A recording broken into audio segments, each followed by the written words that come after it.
psicofonia. Psicofonia é a mediunidade que permite a comunicação de um espírito através do médium. Kardec a denominou mediunidade falante, ou seja, aquela faculdade que propicia o ensejo para que os espíritos entrem em contato através da palavra, travando conversações. É ainda conhecida popularmente como incorporação, mas este termo poderia sugerir uma falsa ideia de que o espírito comunicante penetra no corpo do médium, o que na verdade não acontece. O médium é sempre responsável pela ordem do desempenho mediúnico e, seja qual for o grau de consciência, o papel dele é sempre passivo. Quando a educação mediúnica é deficiente ou viciosa, o intercâmbio é dificultado. Faltando liberdade e segurança, o médium reage à exteriorização perispirítica, dificulta o deslizamento e quase sempre intervém na comunicação.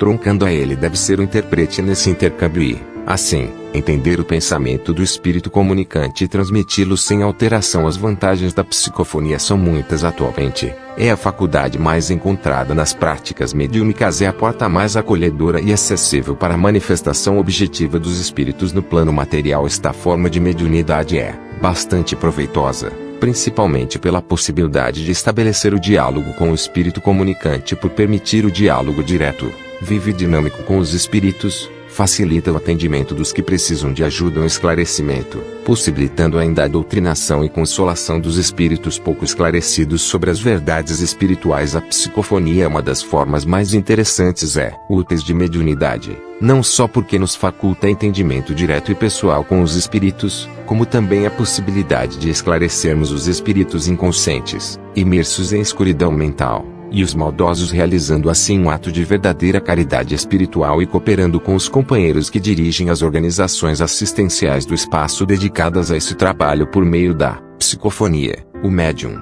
às vezes, chega a dizer coisas inteiramente fora do âmbito de suas ideias habituais, de seus conhecimentos e até fora do alcance de sua inteligência. Não é raro ser pessoas iletradas e de inteligência vulgar se expressarem em tais momentos com verdadeira eloquência e tratar, com incontestável superioridade, de questões sobre as quais seriam incapazes de emitir uma opinião. No estado comum, entre as desvantagens da psicofonia, é preciso haver muita análise para avaliar bem e origem, valor e comunicação, pois geralmente a manifestação não chega a construir uma prova de identificação do comunicante. Seu efeito é momentâneo, nem sempre bem compreendido, e a mensagem poder ser deturpada ao se tentar reproduzi-la posteriormente, a não ser que seja gravado um mecanismo mediúnico da psicofonia. O mentor espiritual responsável pela preparação do fenômeno da psicofonia aproxima-se do médium e lhe aplica forças magnéticas sobre seu chakra coronário, que sensibiliza e ativa a glândula pineal, fazendo-a produzir um hormônio chamado melatonina. A melatonina interage com os neurônios, tendo um efeito sedativo. Em seguida,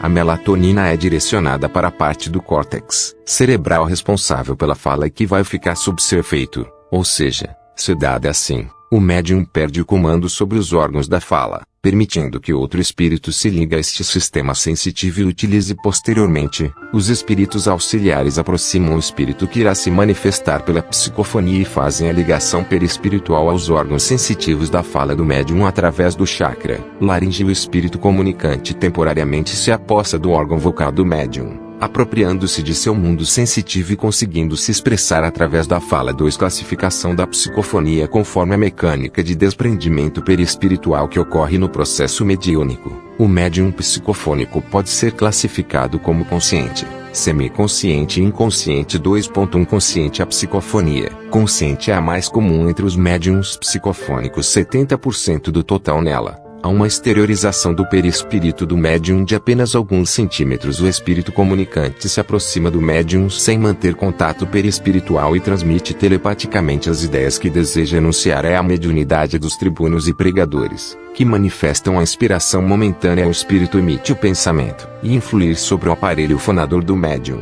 que transmite as ideias conforme as entende usando seu próprio estilo, vocabulário e construção de frases. Ou seja, a ideia é do espírito, mas o jeito de falar é do médium. O médium sente a influência e capta o pensamento do espírito comunicante na origem, antes da fala. Dessa forma, ele pode avaliar antes da manifestação, tendo fácil controle do fenômeno. 2.2 Semiconsciente. Fenômeno comum a 28% dos médiums psicofônicos. Na psicofonia semiconsciente existe uma maior exteriorização do perispírito do médium, mas ainda não completa, o espírito comunicante entra em contato com o perispírito do médium, que se semi-exterioriza, e atua através deste sobre o corpo físico, ficando os órgãos vocais do médium parcialmente sob o controle do espírito, que faz comunicação dessa forma. O espírito tem maior atuação no órgão fonador, conseguindo falar melhor, em seu próprio estilo, ou seja, apenas frases são do médium, mas o estilo e as ideias que são do espírito enquanto a mensagem é recebida. O médium sabe o que fala, sente o padrão vibratório e a intenção do comunicante, podendo controlar e intervir se necessário, porém, ao terminar a manifestação, só recordará do início e do final da mensagem, ficando apenas com a vaga lembrança do tema abordado. 2.3 Inconsciente na psicofonia inconsciente, que representa somente 2% dos casos de médiums psicofônicos. Há uma exteriorização total do perispírito do médium, ficando apenas ligado ao cordão fluídico, e não existe ligação entre o cérebro do médium e a mente do espírito manifestante, e mesmo entre sua própria mente perispiritual e o cérebro físico. O fato do espírito do médium se exteriorizar do corpo físico temporariamente faz com que passe a estar inteiramente à disposição e sob controle do espírito comunicante. A atuação do espírito sobre o organismo físico do médium é mais direta, através do chakra laríngeo e dos centros nervosos liberados. Assim, o comunicante tem maior intervenção material, modificando estilo, gestos e entonação de voz, ou seja, frases. O estilo e as ideias são todas do espírito. A mensagem é transmitida sem que o médium guarde consciência cerebral dela. Porém, em espírito, o mesmo está consciente ao recobrar a consciência. O médium geralmente nada recorda da mensagem deixada. A vantagem é que há maior liberdade para o espírito, que se identifica por gestos, entonação da